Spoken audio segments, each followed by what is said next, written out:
ہم اور آپ تو ایسے انسان ہیں جس نے اس دین کے لیے ایک بوند پسینہ تک نہیں بہایا ہے۔ صحابہ کرام سے پوچھو، جس نے اپنی ساری کی ساری زندگی کی پروپٹیوں کو اس دین کی سربلندی کی خاطر کھپا دیا، جس نے اپنے جسم کے ایک ایک قطرے خون کو اس دین کی سربلندی کی خاطر لگا دیا، اس دین کی ویلو اور اس دین کی مہتو اگر پوچھنی ہے تو صحابہ کرام کی زندگی کے اوپر مطالعہ کر کے پوچھیں کہ اس نے اس دین کو ہم تک کس طرح پہنچایا ہے۔ آج ہم اسی دین کا مذاق بناتے ہیں، اسی دین کا مذاق اڑاتے ہیں، اور اسی دین کے لیے وہ زمانے کے لوگ تھے جن لوگوں نے اس دین کے لیے اپنے باپ کو بھی اس دین کے لیے قربان کر دیا، اپنے بیٹے کو بھی قربان کر دیا، اپنے بھائی تک کو بھی قربان کر دیا، اپنے شوہر تک کو بھی قربان کر دیا۔ ارے ہم اور آپ اس دین کی جو ویلو ہے، اس دین کی جو مہتو ہے اور اس دین کی جو ویلو ہے، ہم اور آپ کیا سمجھیں گے؟ ہم اور آپ تو ایسے انسان ہیں جس نے اس دین کے لیے ایک بوند پسینہ تک نہیں بہایا ہے۔ اس صحابہ کرام سے پوچھو، جس نے اپنی ساری کی ساری زندگی کی پروپٹیوں کو اس دین کی سربلندی کی خاطر کھپا دیا، جس نے اپنے جسم کے ایک ایک قطرے خون کو اس دین کی سربلندی کی خاطر لگا دیا، اس دین کی ویلو اور اس دین کی مہتو اگر پوچھنی ہے تو صحابہ کرام کی زندگی کے اوپر مطالعہ کر کے پوچھیں کہ اس نے اس دین کو ہم تک کس طرح پہنچایا ہے۔ آج ہم اسی دین کا مذاق بناتے ہیں، اسی دین کا مذاق اڑاتے ہیں، اور اسی دین کے لیے وہ زمانے کے لوگ تھے جن لوگوں نے اس دین کے لیے اپنے باپ کو بھی اس دین کے لیے قربان کر دیا، اپنے بیٹے کو بھی قربان کر دیا، اپنے بھائی تک کو بھی قربان کر دیا، اپنے شوہر تک کو بھی قربان کر دیا۔ یاد کرو غزوہ احد کے موقع پر ایک صحابیہ ہے، جنگ احد چل رہی ہے، اس نے اپنے شوہر کو بھی جنگ کے لیے بھیج دیا، اپنے بیٹے کو بھی جنگ کے لیے بھیج دیا، اپنے بھائی کو بھی جنگ کے لیے بھیج دیا۔ باطل اور حق کی لڑائی میں لڑنے کے لیے بھیج دیتی ہے، اور آخر میں وہ اپنے گھر سے نکلتی ہے۔ جنگ چل رہی ہے، جنگ کا ماحول جو ہے وہ بگڑ چکا ہے، مسلمانوں کے اندر جو ہے بھگدڑ مچ گئی ہے۔ اللہ کے نبی صلی اللہ علیہ وسلم کی نافرمانی کرنے کی وجہ سے جنگ کے اندر جو ہے وہ بھگدڑ مچ گئی ہے، کافر حاوی ہو چکا ہے مسلمانوں کے اوپر۔ ایسے وقت میں کتنے مسلمان جو ہے وہ شہید ہو جاتے ہیں، ایسے وقت میں وہ صحابیہ اپنے سر کو سجدے میں رکھتی ہے اور اللہ تبارک و تعالیٰ سے دعا کرتی ہے کہ اللہ تبارک و تعالیٰ اس جنگ میں مسلمانوں کو فتح یاب کر دے۔ وہ عورت سوال کرتی ہے، وہ صحابیہ سوال کرتی ہے کہ اے لوگوں مجھے بتاؤ، ما فعل رسول اللہ صلی اللہ علیہ وسلم، اللہ کے نبی کیسے ہیں مجھے بتایا جائے۔ ایک انسان آتا ہے اور اس عورت سے کہتا ہے کہ اے خاتون، تیرا شوہر جو ہے وہ انتقال کر چکا ہے، تیرے شوہر کو کافروں نے مار گرایا ہے، میں نے اپنے آنکھوں سے دیکھا کہ تمہارا شوہر جو ہے وہ شہید ہو چکا ہے۔ وہ عورت جواب دیتی ہے کہ اے انسان، میرے سوال کا جواب یہ نہیں ہے، میں نے اپنے شوہر کے بارے میں نہیں پوچھا ہے، میں نے پوچھی ہے کہ اللہ کے نبی صلی اللہ علیہ وسلم کیسے ہیں۔ دوسری سوال کرتی ہے، دوسرے انسان سے دوسری سوال کرتی ہے، اے لوگوں مجھے بتاؤ جناب محمد الرسول اللہ کیسے ہیں۔ ایک دوسرا انسان جواب دیتا ہے کہ اے عورت، اے خاتون، تمہارا باپ جو ہے شہید کر دیا گیا ہے، تمہارے باپ کو کافروں نے مار گرایا ہے، تمہارے باپ کو شہید کر دیا ہے۔ وہ عورت، وہ خاتون کہتی ہے کہ اے لوگوں میرے سوال کا یہ جواب نہیں ہے، میں نے تو یہ سوال کیا ہے کہ جناب محمد الرسول اللہ کیسے ہیں۔ لوگ کہتے ہیں کہ ابھی جناب محمد رسول اللہ صلی اللہ علیہ وسلم صحیح سلامت ہیں، پھر اپنے سر کو سجدے میں کر دیتی ہے،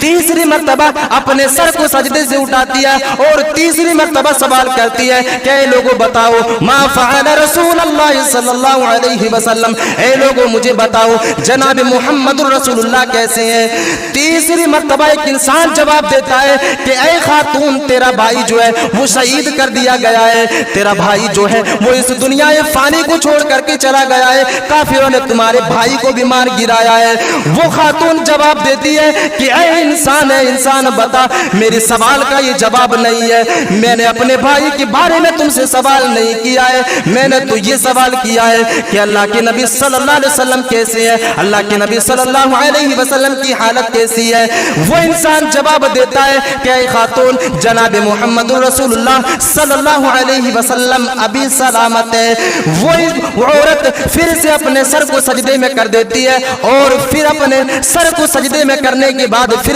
اپنے سر کو سجدے سے اٹھاتی ہے اور پھر سوال کرتی ہے کہ اے لوگوں بتاؤ جناب محمد رسول اللہ صلی اللہ علیہ وسلم کیسے ہیں؟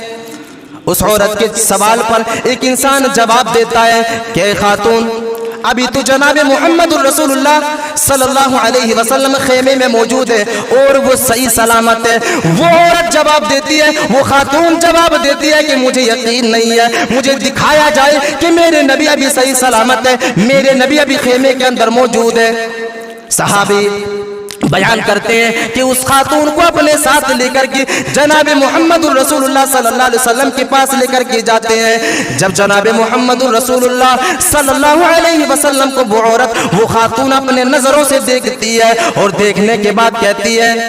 کل مصیبت بعد غزلل، وہ عورت کہتی ہے کہ اللہ کے نبی صلی اللہ علیہ وسلم آپ کے چہرے کو دیکھنے کے بعد دنیا کی ساری مصیبتیں پھیکی پڑ جاتی ہیں۔ دنیا کی کوئی مصیبتیں ایک انسان کو کمزور نہیں کر سکتی ہے۔ کل مصیبت بعد غزلل، اے اللہ کے نبی صلی اللہ علیہ وسلم آپ اگر صحیح سلامت ہیں، آپ اگر صحیح سلامت ہیں، آپ اگر زندہ ہیں تو یہ ساری کی ساری مصیبتیں ہمیں کچھ نہیں کر سکتی ہے، یہ ساری کی ساری مصیبتیں چھوٹی ہے۔ میرے عزیز ساتھیوں، یہ صحابہ کرام اور صحابیہ کی زندگی ہوا کرتی تھی، اور آج ہم اور آپ ہیں وہ صحابیہ اور وہ صحابہ کرام جو اپنی جان کی بھی قربانی خوشی خوشی دے دیا کرتے تھے، اور اللہ تبارک و تعالیٰ کی دین کی سربلندی کی خاطر اپنے مال کو بھی لٹا دیا کرتے تھے۔ آج ایک ہم اور آپ ہیں، جمعے کے دن اگر ایک انسان سامنے سے ہاتھ کو بڑھاتا ہے تو 5 روپیہ دینے کی حیثیت ہمارے پاس موجود نہیں ہے۔ یہ ایک مسلمان کی زندگی ہے۔ ارے اس کی زندگیوں کے اوپر غور کرو، اس کی زندگیوں کے اوپر مطالعہ کرو کہ وہ لوگ اپنی زندگی کو کس طرح گزارا کرتے تھے۔ ایک اشارے پر اپنی پوری گھر کی کل کائنات کو نبی اکرم جناب محمد رسول اللہ صلی اللہ علیہ وسلم کے قدموں میں حاضر کر دیا کرتے تھے، اور یہ کہا کرتے تھے اے اللہ کے نبی صلی اللہ علیہ وسلم، میں نے اپنے گھر میں صرف اللہ اور اس کے رسول کو چھوڑا ہے، گھر کی میں نے ساری کی ساری سامان کو آپ کے قدموں میں لا کر کے حاضر کر دیا ہے۔ کتنے ایسے انسان تھے جن لوگوں نے اپنے گھر کے آدھے حصے کو لایا، اور وہ سمجھ رہا تھا کہ ہم نے اپنے گھر کی جتنی دولتیں ہیں ان دولتوں کو ہم نے 2 حصوں میں تقسیم کر دیا، اور ان 2 حصوں میں سے ایک حصے کو اپنے گھر کے لیے رکھا اور ایک حصے کو اسلام کی سربلندی کی خاطر لگا دیا۔ لیکن یہاں پر بھی ایک انسان، جہاں پر بھی وہ صحابہ کرام آگے نکلنے کے لیے اپنی دولتوں کو خرچ کیا کرتے تھے۔ ایک آدمی، ایک صحابہ کرام اگر اپنے گھر کے آدھے حصے کو خرچ کیا کرتے تھے تو کچھ صحابہ کرام ایسے تھے جس نے اپنے گھر کے پورے سامان کو اللہ تبارک و تعالیٰ کی اس دین کے لیے اور اس دین کی سربلندی کے لیے خرچ کر دیا، اور اس دین کی سربلندی کے لیے ختم کر دیا۔ یہ صحابہ کرام کی زندگی ہے۔ آج ہم اپنے آپ کو مسلمان تو کہتے ہیں، اپنے آپ کو یہ کہتے ہیں کہ ہم مسلمان ہیں، لیکن جب مسجدوں کے اندر کچھ دولتیں دینے کی باری آتی ہے تو ہمارے پاس 1000 بہانے آ جاتے ہیں، یہ ہمارے پاس موجود نہیں ہے، وہ چیزیں موجود نہیں ہیں، ہم تو نہیں دینے والے، آپ ان سے لے لیجئے، آپ ان سے لے لیجئے، ہم تو نہیں دیں گے، وہ نہیں دے رہا ہے، ہم نہیں دیں گے۔ یہ سارے کے سارے مسئلے ہمارے سامنے آ جاتے ہیں، لیکن اگر آپ دیں گے تو اس کا بدلہ آپ کو ملنے والا ہے، آپ نہیں دیں گے تو اس کا خمیازہ آپ کو اٹھانی پڑے گی، دوسرا انسان اس کا ذمہ دار نہیں ہوگا۔ آپ یہ کہہ کر کے نہیں بچ سکتے کہ اس نے نہیں دیا تھا اس لیے ہم نہیں دیں گے، اس نے نہیں دیا تھا اس لیے ہم نے بھی نہیں دیا تھا۔ اگر یہ سوال اگر آپ اللہ سے کریں گے تو یہ سوال آپ کا جو ہے وہ بیکار مانا جائے گا، اور یہ بیکار تصور کیا جائے گا، کیونکہ آپ جو چیز عطا کریں گے، آپ جو چیز مسجدوں کے اندر دیں گے، مدارس کے اندر دیں گے، غریب و غربا کے لیے دیں گے، وہ چیزیں تمہارے نام اعمال میں لکھا جائے گا، اس کا بدلہ تمہیں ملنے والی ہے، کسی دوسرے انسان کے بدلے میں نہیں جائے گا۔ ایسا تو نہیں ہے کہ اگر ہم دے دیں گے تو ہمارے بدلے کی نہ کہ کسی دوسرے انسان کو دے دیا جائے گا، ایسا تو نہیں ہے۔ اگر آپ دیں گے تو اس کا بدلہ آپ کو ملنے والا ہے، آپ دیں گے تو اس کا بدلہ آپ کو ملنے والا ہے۔ آپ جمعے کے دن اگر رومالی چندہ جو ہوتا ہے اگر وہ دیں گے تو اس کا بدلہ آپ کو ملنے والا ہے۔ آپ یہ نہ سوچیں کہ بغل والے انسان نہیں دے رہے اس لیے ہم بھی نہیں دیں گے۔ اس سے کیا ہوتا ہے، مسجد کا جو رول ہے، مسجد کا جو ریجولیشن ہے وہ صحیح رہتا ہے۔ یہ سب جو ہے مسجد کی باہر کی آمدنی نہیں ہوتی ہے، آپ لوگ گاؤں کے ہیں، آپ لوگ خود چلاتے ہیں اور الحمدللہ چلا بھی رہے ہیں، لیکن اس کے اوپر تھوڑی سی غور و فکر کرنے کی ضرورت ہے، خرچ کرنے کی ضرورت ہے، تاکہ اس کا جو بگاڑ ہے یہ صحیح ہو سکے اور آگے چل کر کے ہمارے لیے یہ ذریعہ نجات بنے۔ تو یہ صحابہ کرام صلی اللہ علیہ وسلم کی زندگی تھی جس نے اس دنیا کے اندر اپنی زندگی کو اسلام کی سربلندی کے لیے لگایا اور اس دنیا کے اندر اپنی پوری کی پوری زندگی اسلام کی سربلندی کے لیے خپا دیا۔ آج ہمارے پاس وہ دور نہیں ہے، ہمارے سامنے وہ زمانہ نہیں ہے، حق اور باطل کے درمیان جنگ اور جدال کی ضرورت نہیں ہے۔ اس دین کو سربلند کرنے کا ایک ہی سبب موجود ہے اور وہ یہ ہے کہ ہم اپنے آپ کو دین کے